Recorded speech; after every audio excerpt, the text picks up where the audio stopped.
Welcome back, gang. This is part 2 of your Chapter 12 lecture series. This section is entitled The Crusade Against Slavery. The focus question for this section is, what were the different varieties of abolitionism? The first substantial abolitionist movement in the United States in this period was the movement for colonization.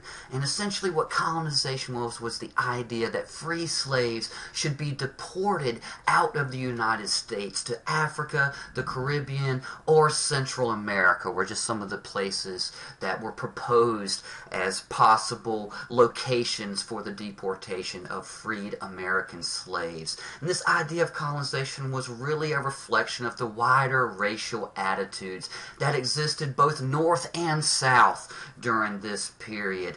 Abolitionists in this early stage generally still carried those same sort of racial attitudes, and although they believed that slavery was wrong and the institution should be ended, they did not necessarily believe that African Americans could necessarily be assimilated in with wider American, or more particularly white culture, and that the best route forward to ensure the stability of American culture was to remove the African American presence completely from American society and culture and deport them back to somewhere where they would be more accommodated and more comfortable. The American Colonization Society was founded in this period and promoted gradual abolition, and they even established a colony in Africa, which still exists, the country of Liberia, for the explicit purposes of deportation of freed slaves.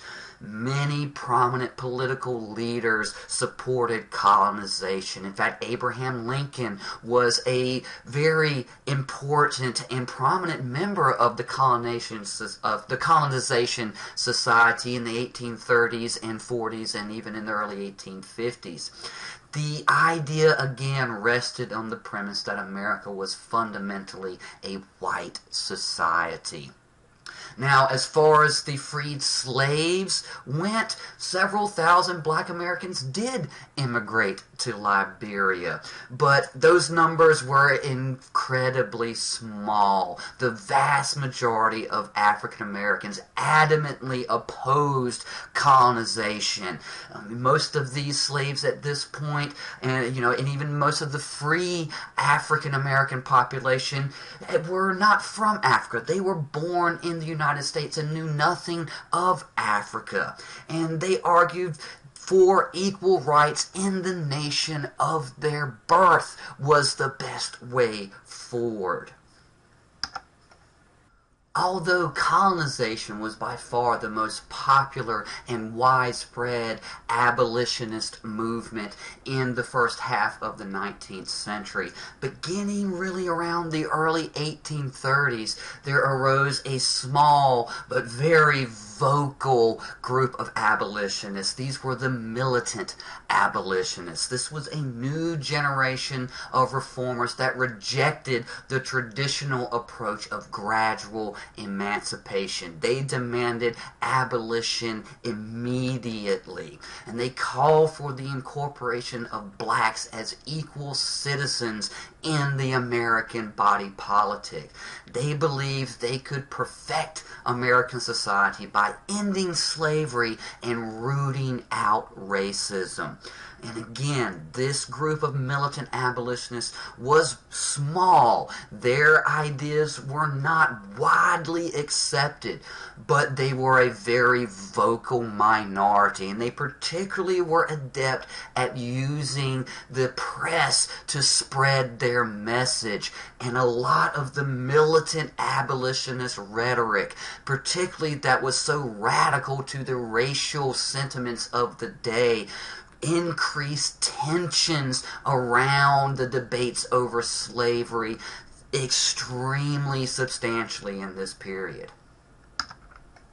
One of the early leaders of this new militant abolitionist movement was a gentleman by the name of William Lloyd Garrison. He founded a abolitionist newspaper called The Liberator in 1831, and it provided a permanent platform for the militant abolitionist message. He promoted immediate abolition and even suggested that the North might possibly secede from the Union in order to disentangle itself from the moral decrepitude, in his eyes, of the South and its continued clinging to the institution of slavery. He criticized colonization as a racist policy, which in fact it was.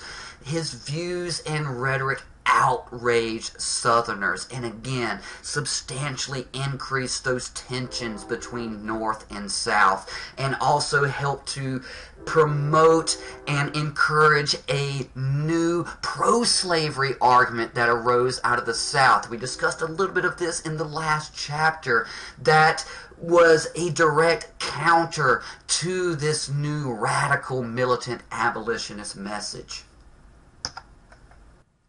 Particularly beginning in the early 1830s, the abolitionist movement expanded pretty quickly in the North. Again, it took advantage of the developments in print technology and increased literacy, the information revolution, to expand the scale and the scope of its rhetoric and its propaganda.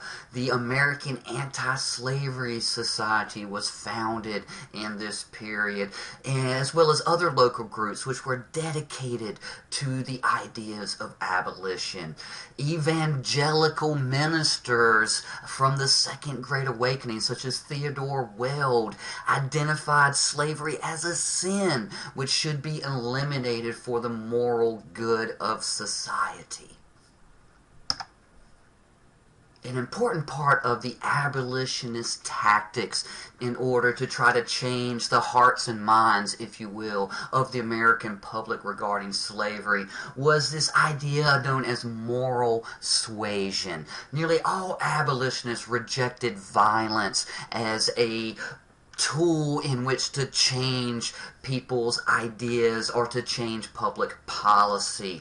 Instead, they wanted to convince slaveholders and complicit Northerners of the inherent sinfulness of the institution of slavery, and that this institution should be rejected on this profound moral basis. The abolitionists essentially adopted the role of radical social critics. Abolitionists also helped to further redefine the idea of American freedom itself. They helped to popularize this notion that the concept of freedom was the ownership of oneself and the ability to enjoy the fruits of one's labor, very tied in to the arguments for free wage labor in that period. They also put forth very forcefully this idea of the inherent right to personal liberty, which took precedence over all other forms of freedom. Abolitionists in this period also helped to develop a new definition of American citizenship itself, this idea of birthright citizenship, a definition of national citizenship that was completely severed from the concept of race. Birthright citizenship was incorporated into the Constitution after the Civil War, and black Americans claimed political, civic, and public rights equal to those of whites. And during the period before the Civil War, abolitionists and their allies launched various campaigns aimed at racial equality and helped to establish this new discourse of citizens' rights. The abolitionist message and rhetoric really helped to establish an entirely new vision of America itself. There was a reinvigoration of the idea of freedom as a truly universal entitlement, regardless of race, gender, class, or whatever category you can possibly imagine. They pioneered the modern idea that human rights took precedence over national sovereignty, and they developed an alternate rights-oriented view of constitutional law and invented the concept of equality before the law regardless of race. That does it for part 2 of our Chapter 12 lecture series. As always, study hard, and I'll see you soon.